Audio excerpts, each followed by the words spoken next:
Hi hello नमस्कार, मी Suvarna zone kitchen मध्ये तुमचं परत एकदा मनापासून स्वागत. सगळ्या सबस्क्रायबरचे धन्यवाद, सगळ्या व्ह्यूअर्सचे मनापासून आभार. मी आज तुम्हाला खूप छान अशी रेसिपी दाखवणार आहे, ती म्हणजे फिंगर चिप्स. फिंगर चिप्स म्हटलं की छोटे मोठे सगळ्यांनाच आवडतात. खूप छान असे फिंगर चिप्स आपण घरीच तयार करू शकतो आणि ते पण रेस्टॉरंट पेक्षाही छान. माझ्या मुलाला तर खूप आवडतात, अगदी आठवड्यातनं दोनदा तरी तो ते करायला लावतोच. तर त्यासाठी आपल्याला खूप कमी साहित्य खूप कमी लागतं. तर त्यासाठी मी इथे घेतलेले 3 उकडलेले बटाटे. पण बटाटे आपल्याला उकडताना काय करायचं आहे, फक्त 70 ते 80% बटाटा उकडवायचा आहे. म्हणजे बघा, मी जेव्हा बटाटा किसला ना त्यावेळेस तो एकदम कोरडा आहे अजून पण. म्हणजे पाणी कमीत कमी पाण्यात आपल्याला बटाटा उकडायचा आहे. नाहीतर तुम्ही काय करायचं, कुकरमध्ये खाली पाणी टाकायचं आहे आणि वरती एखाद्या पातेल्यात किंवा कुकरच्या डब्यात बटाटे उकडून घ्यायचे, म्हणजे त्याच्यात पाणी जाणार नाही. जेवढं तुम्ही पाण्याचा बटाटा उकडाल ना, त्यामुळे काय होतं, तुम्हाला त्यात जे आपण सामान टाकणारे कॉर्नफ्लॉवर किंवा मग तांदळाचं पीठ जे टाकतो ना, ते खूप टाकावं लागतं. आणि ते खूप टाकलं की तो फिंगर चिप्स आपले वातड होतात, कुरकुरीत होत नाही. त्यामुळे काय करायचंय, आणि खूप सैलही नाही आणि खूप कोरडाही नाही, असा 70 ते 80% बटाटा फक्त आपल्याला उकडून घ्यायचा आहे. आणि मुख्य म्हणजे बटाटा उकडल्यानंतर पूर्णपणे गार करून घ्यायचा आहे. गरम बटाटा अजिबात घ्यायचा नाहीये, गरम बटाट्याला पाणी सुटतं. आता बघा, मी बटाटा पूर्णपणे छानपैकी असा किसून घेतलेला आहे, अगदी बारीक असा. थोडंसं इथे घेतलंय, 2 चमचे घालणार आहे. साधारणतः 1 ते 1.25 चमचा आपल्याला एका बटाट्याला कॉर्नफ्लॉवर किंवा मग आपल्याला घ्यायचं तांदळाचं पीठ. तर मी दोन्ही थोडं थोडं घालणार आहे. तुमच्याकडे दोन्हीपैकी एक असेल, तुम्ही एकच घातलं कॉर्नफ्लॉवर किंवा मग तांदळाचं पीठ नुसतं घातलं तरी चालेल. तर मी इथे 1 ते 1.5 चमचा घेतलेला आहे कॉर्नफ्लॉवर आणि 1 ते 1.5 चमचा घेतलेला आहे तांदळाचं पीठ. मी दोन्ही चवीनुसार आपल्याला घालून घ्यायचंय मीठ. मी ते अर्धा ते पाऊण चमचा मीठ घातलेलं आहे. चवीनुसार आपल्याला घालून घ्यायचे चिली फ्लेक्स. मी हे चिली फ्लेक्स घरीच बनवलेले आहेत. तुम्हाला थोडं स्पायसी आवडत असेल तर तुम्ही थोडे जास्ती घातले तरी चालते. थोडीशी घेतलेली आहे 1 चमचा कसुरी मेथी. तुमच्याकडे असेल तर घाला, नसेल तर नाही घातली तरी चालेल. आणि आपल्याला कोथिंबीर अगदी अशी बारीक चिरून घालायची आहे.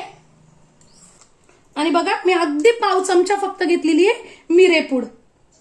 जर तुमच्याकडे असेल तर घाला, पण मिरेपूड जर घातली ना तर बाहेरच्या पेक्षाही सुंदर चव आपल्या फिंगर चिप्सला येते. खाणार असाल तर तुम्ही चिली फ्लेक्स नाही टाकले तरी चालते. पाण्याचा वापर अजिबात आपण केलेला नाहीये. आता जसं आपण रोज पीठ पोळ्यांसाठी जे रोज पीठ भिजवतो ना, तसं या पद्धतीने आपल्याला फक्त त्यात कालवून मिक्स करून घ्यायचंय छान. बघा, खूप घट्टही नाही आणि खूप पातळही नाही, असा आपला गोळा तयार होतो. बटर पेपर घ्यायचा आहे. तुमच्याकडे जर बटर पेपर नसेल ना तर तुम्ही प्लॅस्टिकची पिशवी येते ना, ती घेतली तरी चालेल. थोडंसं काय करायचं, त्याच्यावर आपल्याला तांदळाचं पीठ असं भुरभुरायचं आहे आणि आपला गोळा जो आहे ना तो त्यावर ठेवून घ्यायचा आहे. बघा, या पद्धतीने.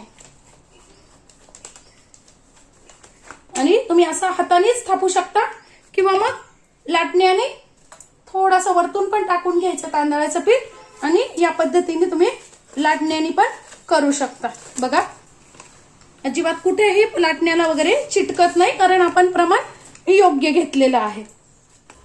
आणि हातानेच तुम्ही असं नंतर चौकोन शेप आपल्याला करून घ्यायचा आहे. बघा, या पद्धतीने.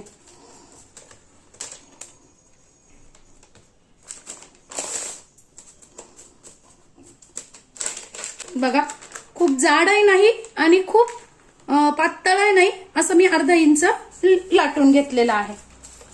आता तुम्ही असे कट करून जर तळले तरी चालतील, पण तुम्हाला जास्तीचे कुरकुरीत हवे असतील की खूप क्रंची आवडतात मुलांना, तर काय करायचं, आपल्याला 15 ते 20 मिनिटासाठी फ्रीजरमध्ये सेट करायला ठेवायचंय. आता आपण हे 15 ते 20 मिनिटासाठी फ्रीजरमध्ये सेट करायला ठेवणार आहे. आता बघा, 15 ते 20 मिनिटं झालेली आहे. मस्त असं आपलं पीठ सेट झालेलं आहे. आता आपल्याला मस्त अशा छान असे कापून घ्यायचे आहेत बघा. या पद्धतीने सुरीला अजिबात कुठेही चिटकत नाही, इतकं छान आपलं पीठ तयार झालेलं आहे. असं छान पिझ्झा कटरनी पण तुम्ही छान कट मारू शकता बघा या पद्धतीने.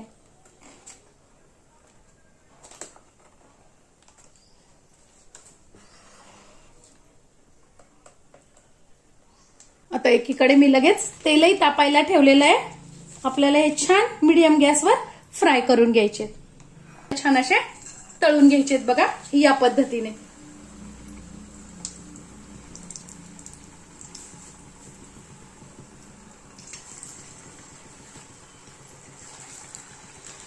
तुमच्या कढईत बसतील तसे तुम्ही टाकून घ्यायचे, खूपही नाही टाकायचे आहे.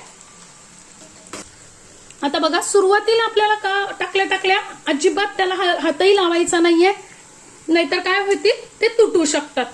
म्हणून काय करायचंय, थोड्या वेळ झाला, 1-2-3 मिनिटांनी बुडबुडे थोडे कमी झाले की मग आपल्याला चमच्याच्या साह्याने असे फक्त थोडेसे हलवून घ्यायचे बघा या पद्धतीने.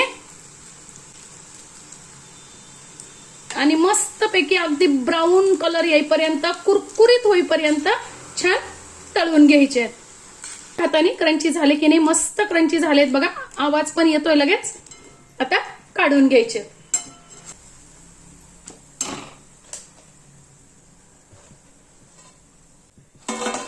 आला आवाज, मस्त असे कुरकुरीत झालेत बघा.